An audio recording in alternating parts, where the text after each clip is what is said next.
I invite everybody to listen to Sharad's story before he leaves for Mumbai. His some friends and relatives are also here. The person who has scaled 7 peaks, okay, and he is 63. Okay. First of all, a small token of love to you, Sharad. Yeah. Follow my guide.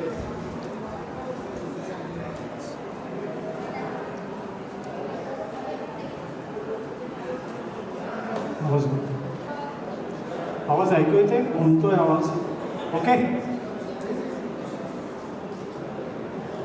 नमस्कार, मी शरद कुलकर्णी. आधी शैलेशने मला ज्यावेळेस बोलवलं इथे की yoga conference आहे आणि तू इथे येशील का टॉक द्यायला, तर ॲक्च्युली बघितलं तर मी कधी असं काही योगाचार्य नाही, किंवा आता सकाळीचे बरेच सेशन झाले, बरेच तज्ज्ञ लोक होते, त्यात बरेच डॉक्टर होते, आयुर्वेदाचार्य होते. मी काही तसा त्यातला तज्ज्ञ नाही, पण काही थोडाफार योगा मीही तज्ज्ञांकडून शिकलो, जे माझ्या माउंटेनियरसाठी जे गरजेचं होतं त्यासाठी मी ते शिकलो. आणि माझ्या या माउंटेनियरिंगच्या प्रवासात म्हणजे जगातल्या 7 हायेस्ट पीक, 7 खंडातले 7 हायेस्ट पीक बरोबर एव्हरेस्ट, हे मी आणि माझी पत्नी अंजली कुलकर्णी ह्या दोघांनी पाहिलेलं स्वप्न होतं. आणि हे स्वप्न पूर्ण करायचं हे वयाच्या 50 नंतर आम्ही ठरवलं. आणि ज्यावेळेस आम्ही हे म्हणजे ठरवलं त्याच्या आधी आम्ही बऱ्याच म्हणजे मॅरेथॉन पळत होतो किंवा सह्याद्री ट्रेकिंग करत होतो, पण दरवर्षी हिमालयात न चुकता आम्ही जायचो आणि वर्षभराची एनर्जी हिमालयातल्या त्या 15 ते 20 दिवसाच्या ट्रेकमधून घेऊन यायचो. आत्ता जसं यांनी सांगितलं पेटणकरने की हिमालयामध्ये किंवा डोंगरामध्ये गॉड असतो, तसं आम्हाला दरवर्षी आम्हाला तिथे गॉडचं दर्शन व्हायचं आणि त्याची एनर्जी आम्हाला वर्षभर पुरायची. आणि आठवड्याला आपल्या सह्याद्री आहेच आहे, जो शिवाजी महाराजांच्या पावलाने पावन झालेला सह्याद्री आहे, त्याचं दर आठवड्याला 15 दिवसाला आम्हाला एक बूस्टरसारखं मिळायचं. म्हणजे औषधाची गरज नाही आहे, आम्हाला हे ट्रेकिंग पुरेसं होतं वर्षभर एनर्जीसाठी. माउंटन आशीर्वाद द्यायचे आणि आम्हाला एनर्जी पण वाढवायचे. तर ज्यावेळेस आम्ही हे 7 कॉन्टिनेंटलमध्ये हायेस्ट पीक ठरवले त्यावेळेस एव्हरेस्ट पण होतं आणि आमचं वय त्यावेळेस 50+ होतं. म्हणजे कारण मी I was around at the age of 57. She was my Anjali wife. She was around 55. ज्यावेळेस ठरवलं मग त्यावेळेस एक 7 समिटमधलं सगळ्यात हायेस्ट पीक एव्हरेस्टसाठी लागणारं टेक्निकल प्रशिक्षण आमच्याकडे नव्हतं.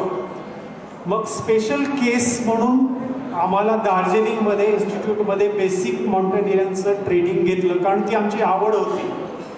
म्हणजे मी मुळात आर्टिस्ट, जाहिरात व्यवसाय जरी पोटापाण्यासाठी होता तरीही माउंटेनिंग हे आमचं पॅशन होतं. मग त्याच्यासाठी मग असं काही वय वगैरे काय आम्हाला काही आडवं येत नव्हतं. त्यासाठी मग मी दार्जिलिंगमधून माउंटेनिंगचं प्रशिक्षण घेतलं. आणि ऑफकोर्स जसं इन्स्पिरेशन असतं महाराष्ट्रात सगळ्यांना श्री छत्रपती शिवाजी महाराज, तसंच आमच्या दोघांचंही इन्स्पिरेशन छत्रपती शिवाजी महाराजच होते. आणि त्यांच्याच सह्याद्रीमध्ये आम्ही मूळ ट्रेनिंग तिथं घेतलं. आणि दुसरं म्हणजे इन्स्पिरेशन माझी वाईफ अंजली कुलकर्णी. खरं तर तिच्यामुळंच मी या माउंटेनिंग फील्डमध्ये आलो. मूळचा आर्टिस्टच मी. पहिल्यांदा ABC ट्रेक एक साधारण 20 वर्षापूर्वी, म्हणजे ज्यावेळेस एव्हरेस्ट केलं त्याच्या 20 वर्ष आधी आम्ही माउंटेनिंगला गेलो होतो मुलाबरोबर. 2005मध्ये ABCला घेतलं आणि त्यावेळेस एव्हरेस्टचं ते अवर्णनीय छान सुंदर पिक्चर बघून एकदा लक्षात आलं की आपण पण असंच एके दिवशी एव्हरेस्ट करू. म्हणजे एव्हरेस्टचं बीच तिथेच मनात कुठं ना कुठं रोवलं गेलं आणि त्यानंतर त्याला थोडे सुप्त अवस्थेत राहिलं आणि नंतर बऱ्याच दिवसांनी खतपाणी मिळालं ट्रेकिंगमुळे, याच्यामुळे, आणि आम्ही याच्यामध्ये आलो. आणि नंतर ट्रेनिंग गरजेचं होतं म्हणून हे बेसिक ट्रेनिंगमध्ये घेतलं. तिथे अलाउड करत नाहीत अबाव 40. कारण ते एक रूलप्रमाणे अबाव 40मध्ये तिथे ॲडमिशन मिळत नाही, कारण हार्ड ट्रेनिंग असतं. पण आम्ही आधी मॅरेथॉन पळत होतो आणि आमचा काही उद्देश हा सर्टिफिकेट असा नव्हता, आम्हाला फक्त ट्रेनिंग हवं होतं. म्हणून स्पेशल केस म्हणून त्यांनी आम्हाला ते माउंटेनिंगचं 1 महिन्याचं ट्रेनिंग दिलं आणि लगेच आम्ही रशियातला एल्ब्रुस 2014ला माउंट किलिमंजारो आणि माउंट कोझियस्को हे शिखर 2014मध्ये सर करायला घेतले. त्यातले माउंट एल्ब्रुसमधून आम्हाला काही कारणामुळं म्हणजे 4-5 दिवस बर्फाचं प्रचंड वादळ होतं, त्या वादळामुळे आम्हाला वापस परतावं लागलं. त्यानंतर आम्ही परत गेलो आणि हे 3 शिखरं झाल्यानंतर म्हणजे 7 शिखरापैकी 3 शिखर असे झाल्यानंतर आम्ही परत असं ठरलं की 2019मध्ये एव्हरेस्ट करायचं. त्याच्या आधी 2 वर्ष आधी आम्ही फक्त स्वतःला दिले. माझा सगळा बिझनेस माझ्या मुलाला हँडओव्हर केला मी, कारण वय माझं त्यावेळेस 57 होतं, तिचं 55 होतं. आम्हाला कुठेही तडजोड करायची नव्हती कोणत्याही बाबतीत. म्हणून 2 वर्ष आम्ही सिरियसली ट्रेनिंग घेतलं माउंटेनिंगचं. आता हे याच्या आधी जी स्लाईड दाखवली होती ते लेहमध्ये आम्ही त्याचं ट्रेनिंग घेतलं होतं त्याच्या आधी. आणि त्याच्या आधी लोबूचे पीक म्हणून जसं डायरेक्ट आपण पुढे जात नाही, ॲक्रोबॅटिक्ससाठी काही माउंटन 2 वर्षात तुम्हाला करायला लागतात 7,000 6,500 प्रॅक्टिससाठी म्हणून. त्यात हे लोबूचे करताना परत मध्ये मोठा भूकंप आला आणि ह्या भूकंपामध्ये बरेच 9 ते 10,000 लोक त्यावेळेस डेथ झाली त्यांची. तर त्यावेळेस आम्ही 7 दिवस फक्त एकटेच तिथे अडकून पडलो होतो. आता कुठे कुठे योगाचा मला कसा उपयोग झाला, ऑफकोर्स इथे, कारण कसं असतं ज्यावेळेस भूकंप झालं त्यावेळेस पूर्ण समोर आमच्या माउंटेन हलतायत पडतायत, समोरून डेड बॉड्या जात आहेत, त्यावेळेस डोकं शांत ठेवणं त्यावेळेस खूप गरजेचं असतं. आणि आम्ही डोकं शांत ठेवून त्यावेळेस, कारण फ्लाईट बंद होते, सगळं बंद होतं आणि त्यावेळेस आम्ही मग करायचं काय बसून तिथे, तर मग आम्ही तिथे हॉस्पिटलमध्ये पेशंटला मदत करत होतो. ज्यापर्यंत आमच्याकडनं त्याची बरीच स्टोरी माझ्या पुस्तकात लिहिलेली आहे, कारण ते इथं सांगत बसलो तर वेळ पुरणार नाही. तर अर्थक्वेकमधल्या नेपाळमध्ये, कारण माझं एक हाय ॲल्टिट्यूडमध्ये साधारण एक 16,000 वर हे साधारण हे इथे हॉस्पिटल क्लिनिक आहे फेरीचे म्हणून आहे. तिथे हेलिकॉप्टर यायचं, तिथे बॉडीज किंवा जे काय जखमी पेशंट होते तिकडनं त्यांना उचलायचं, तिथे ठेवायचं. त्या हायटिट्यूडमध्ये श्वास खूप लागतो तुम्हाला, तर त्या श्वासाची प्रॅक्टिस ऑफकोर्स प्राणायामामुळे त्याच्यामुळे शक्य होते. नुसतं तुम्ही असं गेलात डायरेक्ट तिथे गेलात ते शक्य होत नाही. नंतर मला थोडा त्रास याचा झाला, कारण खूप स्ट्रेनियस होतं ते. आणि हे नंतर आम्ही लोबूचे परत केलं 2016ला. 2015ला झाला नाही, मग परत 2016ला दोघांनी हे पीक केलं. हे दोघं करणारे एकत्र आम्ही पहिलंच भारतीय कपल होतो. खूप टेक्निकल पीक आहे हे सगळं एव्हरेस्टची तयारी म्हणून होतं सगळं. त्यानंतर मेरा पीक केलं, हे साधारण 21,247. हाईट खूप चांगली आहे, एवढं टेक्निकल नाही पण प्रचंड दमछाक करणारं पीक आहे, खूप सुंदर पीक आहे. हे नंतर पीक केलं आणि त्याआधी लेह विंटर ट्रेनिंग परत आता 2014ला ट्रेनिंग केलं आणि 2019ला एव्हरेस्ट काय तर 4-5 वर्षामध्ये तुम्हाला परत टेक्निकल काही गोष्टी विसरून जातात. तर परत त्याला म्हणतात ना चाकूला धार मारायची, त्याप्रमाणे परत शरीराला ती सवय लागली पाहिजे विंटरची. कारण तिथं -35-40 डिग्री टेम्परेचर असतं. तर त्या टेम्परेचरमध्ये तुम्हाला त्या ट्रेनिंग करतं. लेहला आपल्याकडे तसं ट्रेनिंग घेता येतं. तर 14-15 दिवसाचं ट्रेनिंग करून आम्ही परत एक साधारण 2 एप्रिलला काठमांडूला प्रयाण करून हे एव्हरेस्ट शिखर, ते खाली कुंभू फॉल वगैरे आहे. हे टोटल एव्हरेस्ट आणि हा सगळा कुंभू फॉल खाली तिथे कॅम्प असतो. 2 महिने तुम्हाला तिथे राहायला लागतं. ॲक्रोबॅटायझेशन, खाली जा वर जा असं 2 महिने करून नंतर तुम्ही फायनल समिटसाठी निघता. हा त्याचा रूट आहे total. Camp 1, camp 2, camp 3, camp 4 असं तुम्हाला सलग 1.5 ते 2 महिने ही प्रॅक्टिस करायला लागते. खाली जायचं, आपलं खाली उतरायचं, रेस्ट करायचं, परत कॅम्प 1ला जायचं, 2ला जायचं, परत खाली यायचं. आणि हे सगळे खाली कुंभू आईस फॉल म्हणजे डेडली फॉल आहेत, असे बर्फाचे जवळजवळ 50 ते 60 फुटाचे ब्लॉक्स असतात. हे सगळं टेक्निकल असतं. हे सगळं बघायला जरी असतं तर ह्या सगळं टेक्निकल गोष्टी सगळ्या क्रॉस करून तुम्ही कॅम्प 1, कॅम्प 2ला जाता, 3ला जाता आणि नंतर खाली येता. हे सगळं हे असे फॉल्स, हे सगळे जवळजवळ 50 फुटाची फॉल आहे. हे सगळं टेक्निकल गोष्टी आहेत. त्याच्यासाठी आईस ट्रेनिंग आणि टेक्निकल म्हणजे नुसतं ट्रेकरचं असं काम नाही आहे. ट्रेकर म्हणजे नुसतं पण फिरायला म्हणजे भटकंती वगैरे करतो तसं हे नाही, पूर्ण टेक्निकल आहे. हे सगळं केलं. हा साधारण कॅम्प 1 आणि कॅम्प 3 आमचं मी आणि अंजलीचं हे एकत्र असं लास्ट पिक्चर आहे, कारण 3 नंतर नाईट होते, नाईटला तुम्ही क्लाइंब करायला चालू करता. तर आणि त्याच्यानंतर तिथे एवढं मायनस फ्रीजिंग टेम्परेचर असतं की बॅटरी लगेच एक्झॉस्ट होते. तर मग तुम्ही आपल्या जॅकेटमध्ये तुम्ही तुमचे कॅमेरे वगैरे ठेवून समेटच्या वेळेस तिथे फोटो काढायला तिथे ठेवता. आणि त्यानंतर हा कॅम्प 4 याला डेथ झोन म्हणतात. सारा 8000 मीटरवर हा याचा आहे. डेथ झोन म्हणजे तिथे कसं आहे की क्षणाक्षणामध्ये तुमच्या पेशींची डेथ म्हणजे मरायला लागतात. म्हणजे थोडक्यात तुम्ही कणाकणानं मरता तसं हे आहे हे. कारण ऑक्सिजनच्या ऑक्सिजन खूप कमी, जरी ऑक्सिजन असतो तरी साधारण 40 to 60 अवर्समध्ये तुम्हाला खाली यायला लागतं. नाहीतर प्रत्येक क्षणी तुमचं काही ना काही डिजनरेट होतं. सर हे कॅम्प 4 इथून डेथ झोन चालू होतो आणि इथून आता आम्ही सगळं हे थोडक्यात सांगतोय. आता इथपर्यंत पोचायचं तर आम्हाला 2 वर्ष लागली. 2 वर्ष कशी लागली, तिथपर्यंत आम्ही कसं पोचलो, काय पोचलो, हे सगळं माझ्या पुस्तकामध्ये वर्णन केलेलं आहे मी.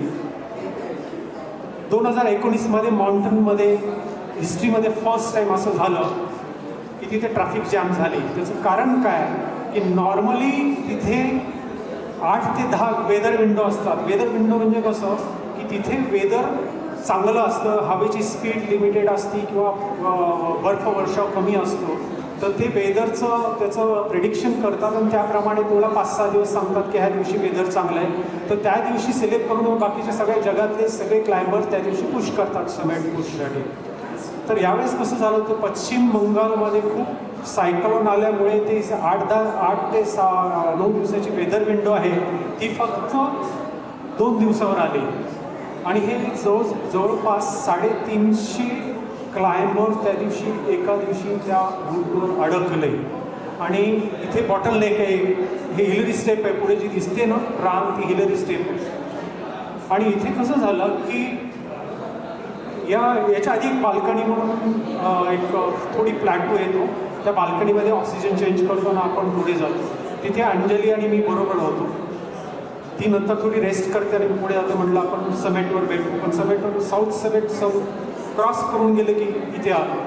आता इथे खरा योगाचा उपयोग सुरू झाला आमचा, कारण तिथे कसं डीप ब्रिदिंग किंवा जे बाकी प्राणायामचे जे काही जेवढे काही प्रकार आहेत त्या सगळ्याचा उपयोग तिथे होतो. रिदम म्हणा किंवा हे सगळ्या गोष्टीचा उपयोग होतो.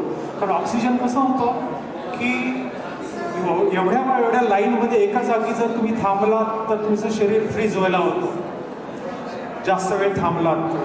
आणि तुम्ही जर जागच्या जागी जर उड्या मारल, कारण बॉडी तुम्हाला वार्म ठेवावी लागते, तर वार्म करायला गेला तर ऑक्सिजन संपतो. तर ह्या दुष्ट चक्रामध्ये सगळे सापडले. आणि त्या दिवशी दुर्दैवानं मी पुढे होतो तर एकदम टॉपच्या तिथे होतो आणि ही सगळी लाईन खालपर्यंत आली होती. या दिवशी मला वर मेसेज आला टॉपवर गेल्यानंतर की आपल्याला वापस जावं लागेल, कारण त्याच्या पुढे जाणं शक्य नाही. कारण तर वेळ असते, ठराविक वेळ असते, त्या वेळेत तुम्ही वापस पत्रायचं असतं.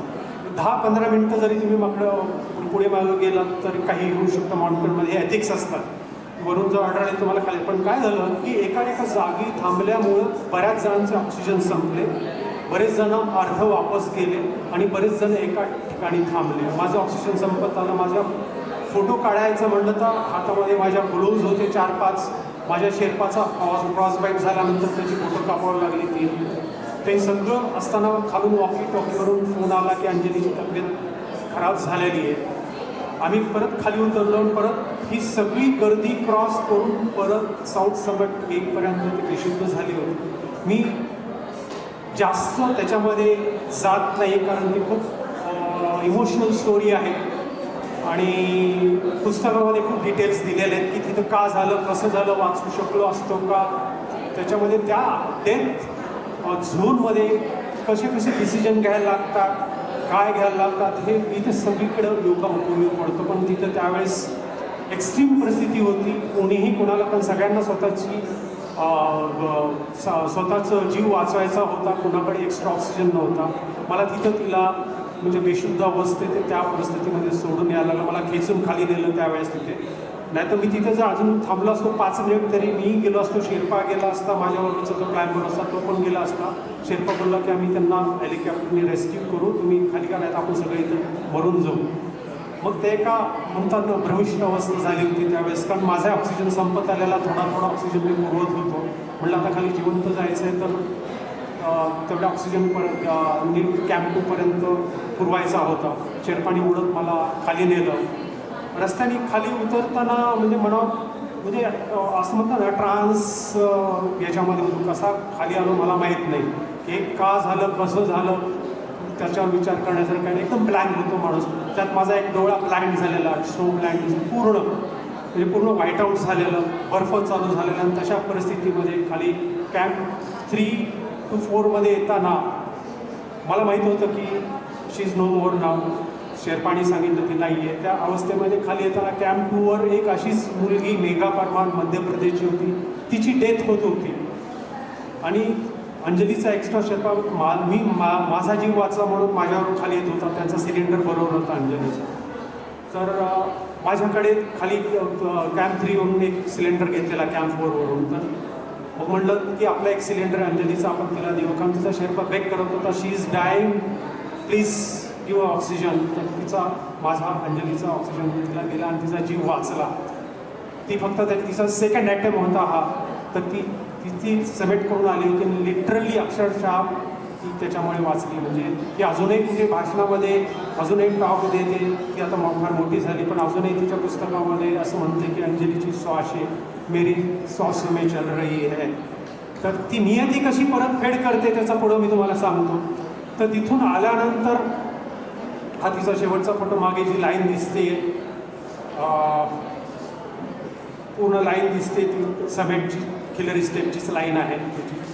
Last picture of the south समेट एव्हरेस्ट. त्यानंतर परत खाली आल्यानंतर 4-5 महिने मी पूर्णपणे डिप्रेशनमध्येच होतो. या डिप्रेशनमधून बाहेर येण्यासाठी मला परत योगाची मदत झाली. कारण काय होतं, दोघांचं एक एम होतं की माणसाने जगावं तर आपल्या छान पॅशनमध्ये जगावं आणि मरताना छान आपलं जे काय आवडीची गोष्ट आहे ती करताना यावं मरण. आणि तिचं मरण तसं पॉझिटिव्हली घेतलं तर she died top of the world, तिथं कुणालाही मरण येत नाही. सो मी पॉझिटिव्हली घेतलं. म्हटलं की मी तिला खाली येताना परत म्हणत होतो की मी जिवंत परत खाली गेलो, मी परत येईन आणि इथे येऊन तुला श्रद्धांजली अर्पण करेन. तरच आपलं 7 समिट उरलेले आमचे 4 समिट होते ते पूर्ण करेन, परत इथे येईन आणि मी तुला श्रद्धांजली अर्पण करेन. खाली आल्यानंतर परत डिप्रेशन, परत योगाचा सपोर्ट झाला मला. आम्ही बरंच प्राणायाम आणि योगाचे टीचर घरी येऊन आम्हाला शिकवायचे, कारण बाहेर जायचं वेळ. पण कसं झालं ते डिप्रेशन 5-6 महिने प्रचंड त्रास झाला. माझं वजन 6-7 म्हणजे 10 किलो वाढलं माझं वजन त्या 5-6 महिन्यामध्ये. म्हटलं असं भरण्यापेक्षा आपण दिलेलं वचन पूर्ण करताना मरण आलं तरी चालेल. म्हणून मग एके दिवशी म्हटलं आता हे काही खरं नाही. सॅक घेतली आणि परत डोंगरावर गेलो, पाठीमागच्या पळत सुटलो आणि एका ठराविक याच्यानंतर थकून पडल्यानंतर फ्रेश झालो, एकदम पूर्ण घाम येऊन गेला आणि मला माझं ध्येय दिसू लागलं की नाही आपल्याला हे पूर्ण स्वप्न पूर्ण करायलाच पाहिजे. म्हणून मी परत प्रॅक्टिस योगा सेशन तसे चालू केले. त्याआधी परत 2019ला जायचं माझा गुडघ्याचा परत प्रॉब्लेम होता. एक्सरे 2014चा आणि 2019चा. 2014मध्ये माझे खूप पाय दुखत होते, गुडघे. म्हटलं आता चालता येत नव्हतं थोडंफार, म्हणजे रनिंगमध्ये थोडं दुखत होतं प्रॅक्टिसच्या वेळेस. आम्ही डॉक्टरकडे गेलो, डॉक्टरनी एक्सरे काढला. आता मी सकाळी लेक्चर ऐकलं त्यांचं, त्याच्यामध्ये ऑफकोर्स मी आणि ते थोडं माझा स्वतःचा अनुभव आहे तो सांगतो मी, मला कोणाला असं हे करायचं नाही. तर मी एक्सरे घेऊन गेलो, दोघेजणं बसलो होतो. तर आम्ही म्हटलं डॉक्टर ओळखीचे होते, चांगले नामांकित सर्जन होते ऑर्थोपेडिक. म्हटलं आम्हाला असं हे आहे तर हे असे म्हणजे एक्सरे घेऊन गेलो. एक्सरे बघितले, ते म्हणले की ही ऑस्टिओआर्थरायटिस आहे, एज रिलेटेड, याला काही करता येण्यासारखं नाही, या गोळ्या ठेवा. मग पुढे काय नाही, मांडी घालून बसू नका आणि स्टेपिंग करू नका. आम्ही हसलो, म्हणलं स्टेपिंग करू नका सांगताय डॉक्टर आणि आपण ते एव्हरेस्ट चढायला चाललो. बोललो की सर असं आहे, आम्ही तो एव्हरेस्ट चढायला चाललो, तुम्ही म्हणतात पायऱ्या चढू नका, असं कसं शक्य. तर ते म्हणले ठीक आहे, एज रिलेटेड आहे तर तुम्ही हे थोड्याफार गोळ्या चालू ठेवा आणि कंटिन्यूस करा. आणि हा 2019चा परत फोटो आहे. त्याच्यानंतर मी जवळपास एव्हरेस्ट केलं, 4-5 समेट केले, सगळं झालं, एकही गोळी नाही, काही नाही. पहिल्यापेक्षा माझा चांगला. पण परत एकदा 2019ला परत 23मध्ये परत फरक पडला होता. परत म्हटलं की यार परत आता जाऊया 2019च्या वेळेस. तर त्यांनी परत चेक केलं, दुसरा गुडघ्याचा होता, मला दोन्ही गुडघ्याचे परत घेऊन गेलो. तो म्हणलं काहीही झालेलं आहे, गुडघ्याला मसलचं दुखतंय, तुम्ही करू शकता. म्हणलं डॉक्टरला, अरे असं कसं, तुम्ही आधी सांगतात की मांडी घालून बसू नका, त्यात मी एवढं सगळं केलं आहे आणि परत आता काहीच नाही आहे. म्हणतात काही नाही, व्यवस्थित आहे, बाकीच्या मसल स्ट्रेंथनिंग तुमची आपोआप झाल्यामुळे तुम्हाला काही त्रास नाही झाला. म्हणलं हे सगळं पेशंटला सांगत जा. म्हटलं ते नुसते मांडी नाही घालू नका, म्हणले मांडी घालत नाही आणि कायमचे त्यांचे मसल्स वीक होतात आणि ते आयुष्यात परत कधीच मांडी घालू शकत नाही. तर हा माझा एक्सपिरियन्स दाखव, मी कोणाला असं हे करत नाही आहे.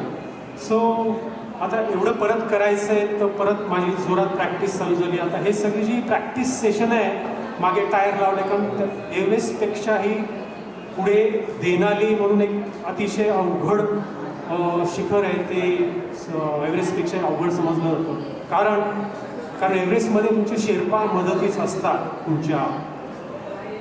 तुमचे गाईड मदतीस असतात, येणारे जाणारे लोक पण बरंच मदत करतात, तिथे हेलिकॉप्टर पण रेस्क्यूसाठी येतं. तसं इथे काहीही नाही आहे. देनालीसमध्ये तुम्हाला तुमचं सामान जवळपास 60 किलो वजन तुम्हाला कॅरी करायला लागतं. पाठीवर 55 किलो आणि स्लेज जे असतं बर्फातलं तिथे जवळपास 35 किलो. तर त्याच्यासाठी म्हणून इथे तर बर्फ नाही, मग अशी प्रॅक्टिस चालू केली. एक 25 किलोचं वजन ठेवून टायर घेऊन अशी प्रॅक्टिस चालू केली. आणि पहिला शिखर एक 2020मध्ये अकान्कागुआ एक दक्षिण अमेरिकेतलं सर केलं आणि 7000 फीटाचं झाड, 22,800 साधारण 23,000 फुटाचं एक हाईट, खूप अवघड शिखर आहे ते. आम्ही जवळजवळ 8 जण होतो, आमच्या 14 जणांचं झालं ते शिखर सर. ह्यामधल्या गॅपनंतर हे पहिलं शिखर होतं. मला खूप आनंद झाला, म्हटलं की आता पहिल्याच ॲटममध्ये आपलं शिखर झालं आहे.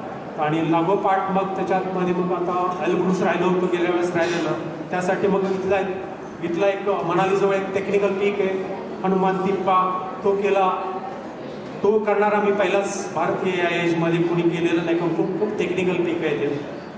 आणि त्याच्यानंतर लगेच लागोपाठ काश्मीरचं पण एक पीक करून, म्हणजे ॲक्लिमेटायझेशनसाठी परत एल्ब्रुस, जिथे आम्हाला 5 दिवस थांबून वापस यायला लागलं होतं. त्यावेळेस एवढा ॲक्लिमेटाईज झालो होतो मी. ॲक्लिमेटाईज म्हणजे थोडक्यात सांगतो की तुम्ही त्या विरळ हवेमध्ये तुमच्या शरीराला तयार करता.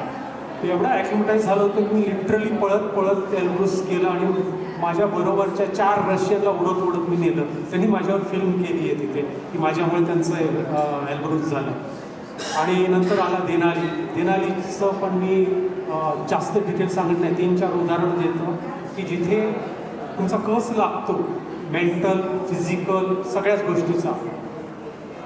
माझ्या पुस्तकामध्ये मी डिटेल वर्णन केलेलं आहे. त्यात ते 2-3च उदाहरणं सांगतो. आमची जी गाईड होती ती नुसतीच नावाला होती आणि लिटरली एवढी म्हणजे म्हणतात ना की बायोपोलार टाईप, एकदम अशी चिडचिड करायची. माउंटनमध्ये असं चालत नाही, शांत डोक्याने निर्णय घ्यायला लागतात तुम्हाला. आणि तिथे मला प्राण्यावर आणि खूप वेगळी पडलं. कारण काय झालं होतं, 2-3 वेळेस असं झालं की माझा टोटल फॉल झाला. मी लिटरली 15 ते 20 फूटमध्ये रोपमध्ये होतो अडकलेला. आणि तिथे देनालीमध्ये रेस्क्यू असं काहीच नाही, तुम्हालाच रेस्क्यू करायला लागतं. तुम्हाला थोडं टेक्निकल कुठलं सगळं माहीत होतं. कोणी ती हालायला तयार नाही. त्याच्यामध्ये म्हणतं this is mountain, I cannot go back, if you want to survive you just calm yourself and calm yourself. म्हणजे आणि तिथं शांतपणे म्हणलं तिथं ठीक आहे, शांत आहे तुम्ही. मी स्वतः शांत डोकं ठेवलं आणि म्हणलं ठीक आहे, स्वतःला काही झालं नाही. परत अँकर केलं आणि हळूहळू वर आलो. पुढे तसंच झालं की जास्ती उडावड होत होती म्हणून माझी चिडचिड व्हायला लागली. त्या माउंटनमध्ये चिडचिड होऊन चालत नाही, म्हणून मग मी स्वतःला अँकर काढून घेतला. म्हणलं तुम्ही जा. त्या अँकर म्हणजे कसं, एकमेकाला तुम्ही बांधलेले असतात. पण म्हणलं त्यांच्यामुळं मी मरणार त्याच्यापेक्षा, कारण त्यांची स्पीड ती 23 वर्षाची होती, 32 वर्षाची होती आणि तिच्याकडे काही वजन नव्हतं. तिचं वजनसाठी पोर्टर घेतला होता तिला एक्स्ट्रा पे करून. आणि तिची स्पीड आणि माझ्या स्पीडमध्ये फरक होता. ती खेचायला लागली आणि ती म्हणायला लागली की माझ्याबरोबरच तुला पण चालायला पाहिजे. म्हटलं मी तिच्याबरोबर मरण्यापेक्षा मी स्वतः हे मी अँकर काढून बाजूला झालो. मोठा रॉकफॉल झाला आणि तिला इंजरी झाली. तिचं हेड झालं सगळीकडे, ब्लडचा सडा पडला. वाचली ती नशिबाने. पण कशी असतं माहिती आहे का, तुम्ही शांतपणे डोकं, मी जर त्याच्याबरोबर गेला असतो तर मी पण, कारण 2घे जण इंजर झाले होते. आता माझ्या वयामुळे त्याच्यामुळे तो फरक झाला, पण तुम्ही शांत डोक्याने विचार करा. नेक्स्ट झालं, मी इथे पुण्याचा एक चांगला क्लायंबर आहे, त्यांनी 2 वेळेस दोन्ही साईडने एव्हरेस्ट केलेलं आहे. माझा ट्रेनर आहे. तो मी एका रोपमध्ये असताना हिडन क्रिओसिसमध्ये पडलो. ही क्रिओसिस असते खाली जवळपास 40, 50, 60, 100 फूट, काही माहीत नाही किती डेप्थ आहे ती. फ्रेश बर्फ पडून प्लेन होऊन जातं आणि तुमचा पाय पडला की तुम्ही डायरेक्ट खाली जाता त्याच्यात. मग खाली जातात तर मग याच्या आधी 8 दिवस आधी 2 तिथे रेंजर होते अमेरिकन, ते गेले होते, गायब झालेले, त्यांच्या बॉडी पण मिळाल्या नव्हत्या. तर हे अशा हिडन रेंजेस असतात. आणि मी म्हटलं तर त्याप्रमाणे हे स्लेजेस वगैरे. त्या हिडन क्लासमध्ये मी पडलो. तिथे पॅनिक होऊन चाललं नसतं. पॅनिक झालं असतं तर मी गेलो असतं.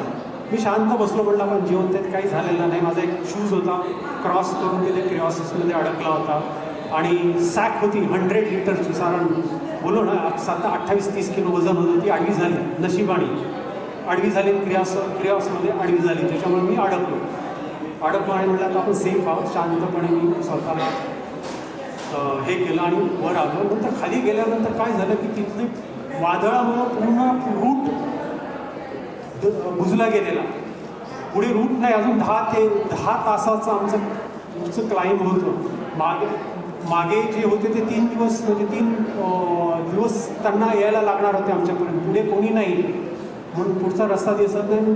10-10 मिनिटांनी अशा भेगा आहेत, त्याला क्रिओसिस म्हणतात. पुढे जातोय तर क्रिओसिसमध्ये पडतो. अशी वेळ आली. तिथे रेस्क्यू करायला कोणीही येत नाही. आम्ही वॉकी टॉकीवरून, सॅटेलाईट फोनवरून सगळीकडे फोन केला. शेवटी इथल्या गव्हर्नमेंटला तिथून अलास्काच्या ठिकाणी एवढ्या बर्फामध्ये आम्ही फक्त 4 जण फाईट करतोय जीवनाशी. तिथून सॅटेलाईट थ्रू आम्ही इंडियन ॲम्बेसीला फोन लावला आणि इंडियन ॲम्बेसीनं त्यांना सांगितलं की ॲटलिस्ट हेल्प करा. मग त्यांनी सांगितलं की दुसऱ्या दिवशी रेंजर येणार आहे, ते रेंजर तुम्हाला घेऊन येतील. पण तरी आम्ही त्यावेळेस माझं सांगतो की माझ्याबरोबरचा नेहमीतला एक होता, किशोर म्हणून होता. 2 जण पॅनिक झालेले आणि पॅनिकमध्ये वेगवेगळे डिसिजन घ्यायला लागले. माझी जी गाईड होती ती गेली पुढे. म्हणलं थांबा, आपल्याला काही नाही, रेस्क्यू नाही, काही नाही, मरतात तुम्ही, मी वाचलोय. ती गेली. 2दा ती क्रिओसिसमध्ये गेली, रोपमध्ये वाचली. म्हणजे गडबडीमध्ये तुम्हाला काही डिसिजन घेत नाही. यावेळेस तुम्हाला योगा आणि योगाच फक्त हेल्प करतो. शांत डोक्याने तुम्ही डिसिजन घ्या. मी आणि काम्या म्हणून होते एक इंडियन क्लायंबर, तिचे 7 समिट झाले, सर्वात लहान मुलगी आहे ती आणि मी शांतपणे झोपून गेलो, कारण आम्हाला झोपेची गरज होती. जवळजवळ 17 ते 18 दिवस आम्ही क्लाइंब करत होतो. आम्हाला झोपेची गरज होती आणि दोघंजण सगळे रात्रभर जागत बसले. आम्ही दोघं शांतपणे झोपलो. म्हटलं जे काही आपल्या हातात नाही आहे त्याच्यात फाईट करण्यात अर्थ नाही, आपण उद्यापर्यंत थांबून शांतपणे झोपतो. इथे योगा फार महत्त्वाचा ठरतो आणि योगाचा खूप महत्त्वाचा उपयोग होतो. हे सगळे देनालीचेच तुम्हाला जस्ट आयडिया येण्यासाठी स्लाईड दाखवते की कसं वजन, म्हणजे तुम्हाला तुमची लॅटरिन म्हणजे टॉयलेट पण कॅरी करायला लागतं, तिथे टाकता येत नाही. डबा असतो, बास्केट असतं, तिथे करायचं, प्लॅस्टिकमध्ये गुंडायचं, तुमचं कॅरी करायचं आणि येताना त्यांना वापस करायचं. ते एवढं स्वच्छ ठेवतात मांडून ते. आणि असं करत 2022मध्ये 20 जुलैला मी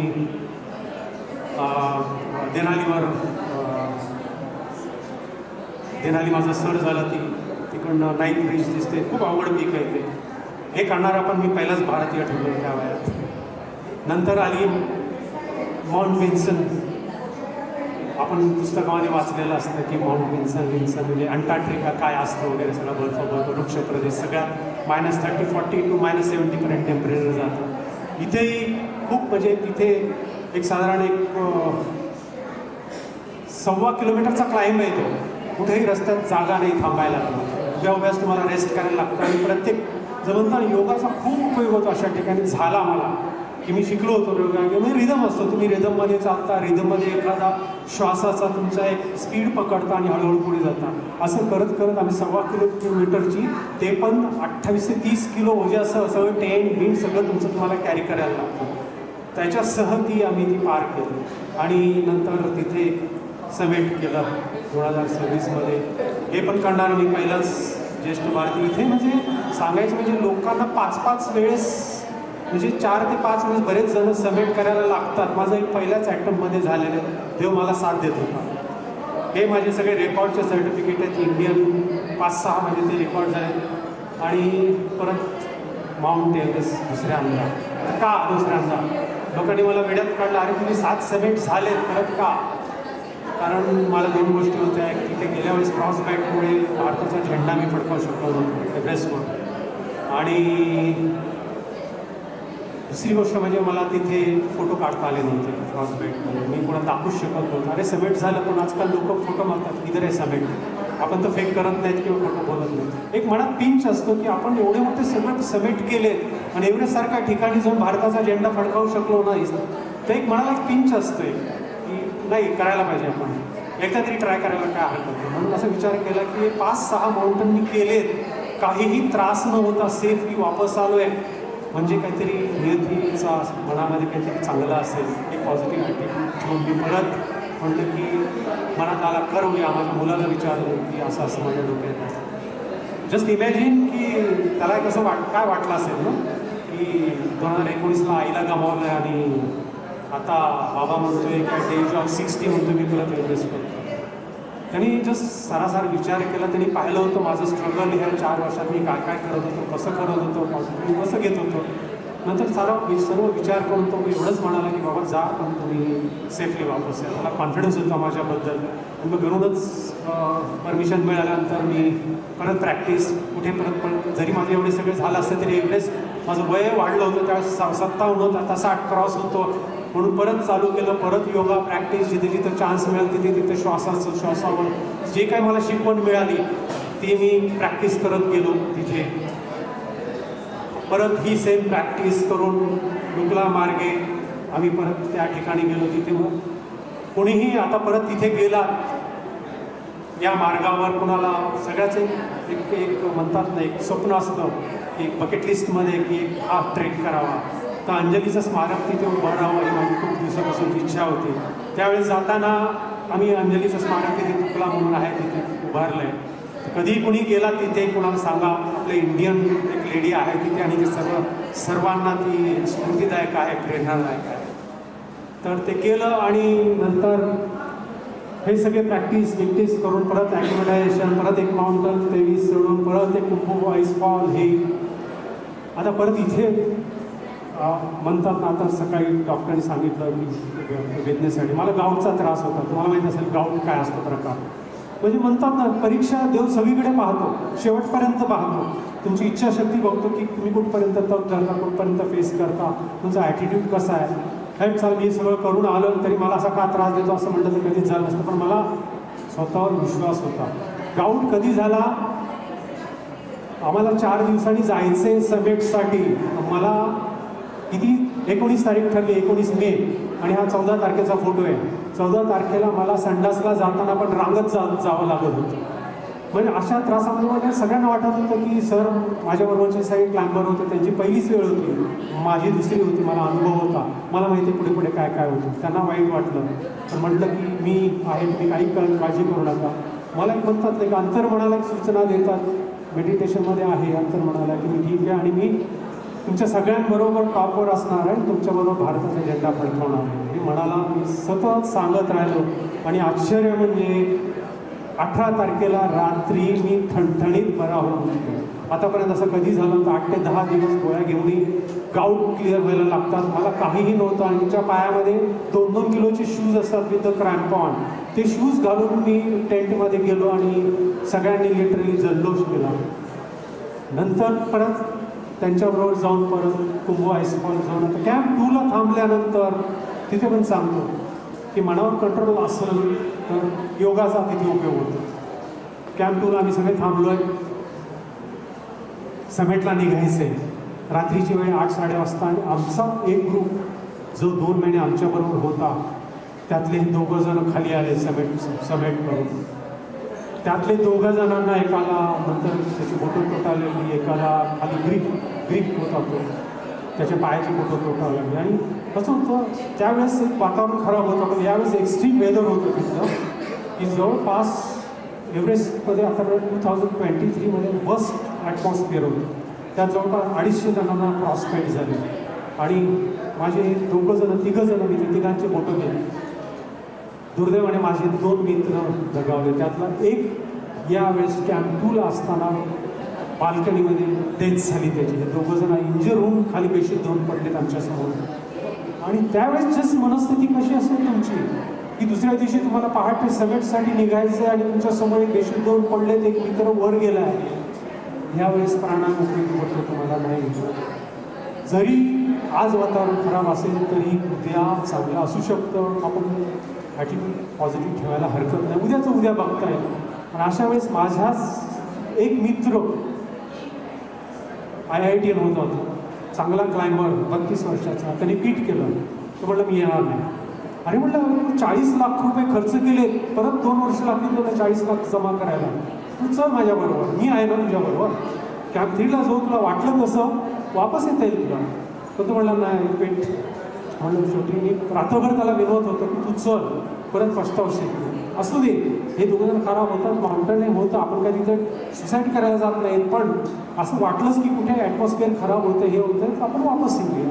पण त्यांनी ट्वीट केलं आणि तो तसाच थांबला. आम्ही नंतर कॅम्प 3ला गेलो. खूप आवड टप्पे त्याच्या पुढचे.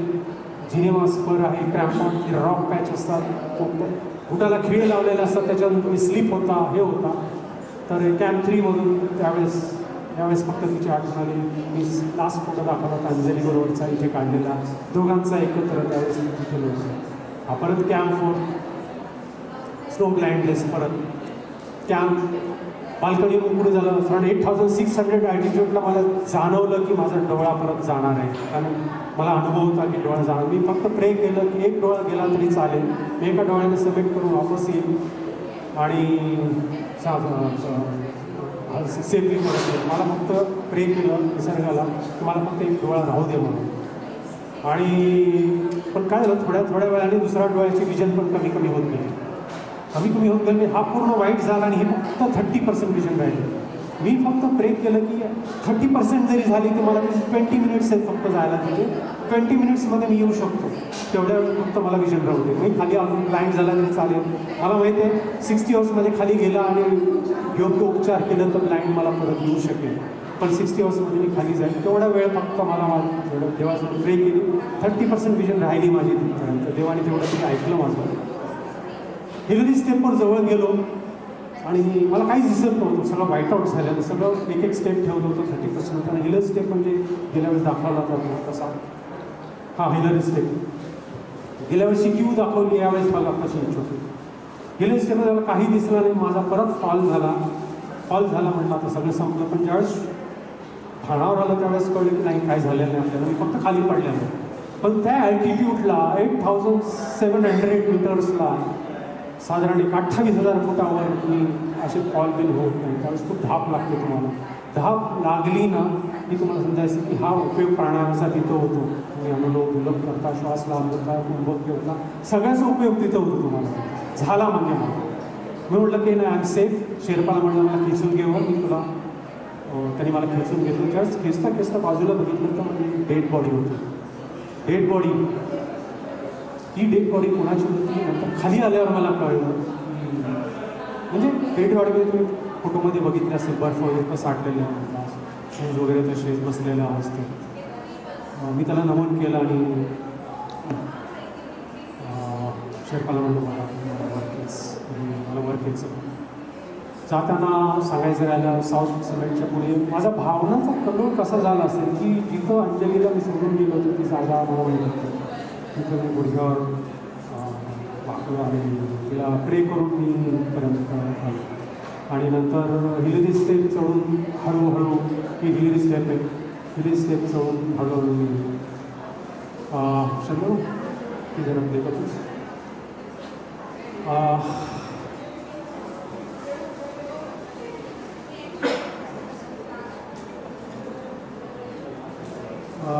15 मिनिट आधी विचार थांबतो ना.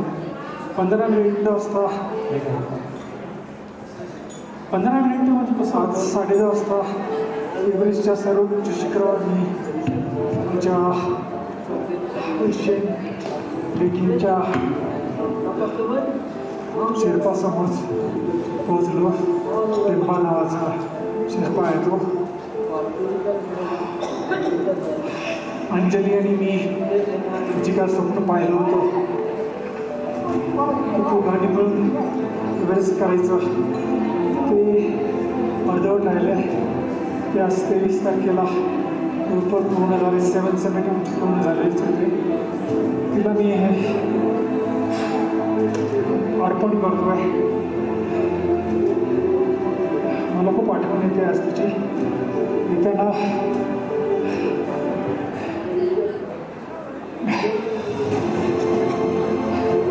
जिथे जिथे आम्ही एकत्र समज आलेले होते त्यावेळेस सकाळच्या वेळेस सगळ्यांची आठवण झाली.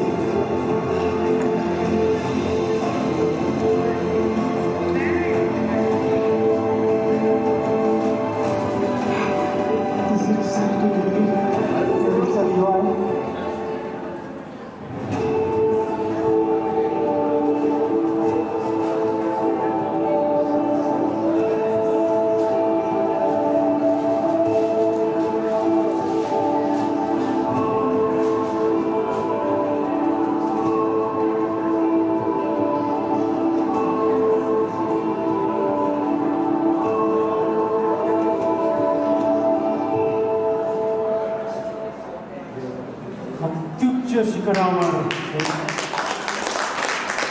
अत्युच्च भावनांचा कल्लोळ, आनंदाचा तसाच स्वप्नपूर्तीचा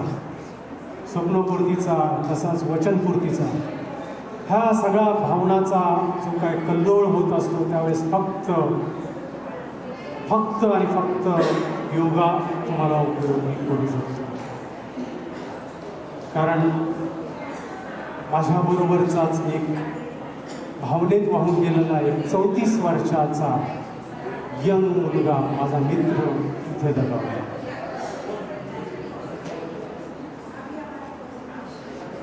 आणि शेवटी मी भारताचा झेंडा सर्वोच्च शिखरावर फडकवला. हे त्याचे सर्टिफिकेट्स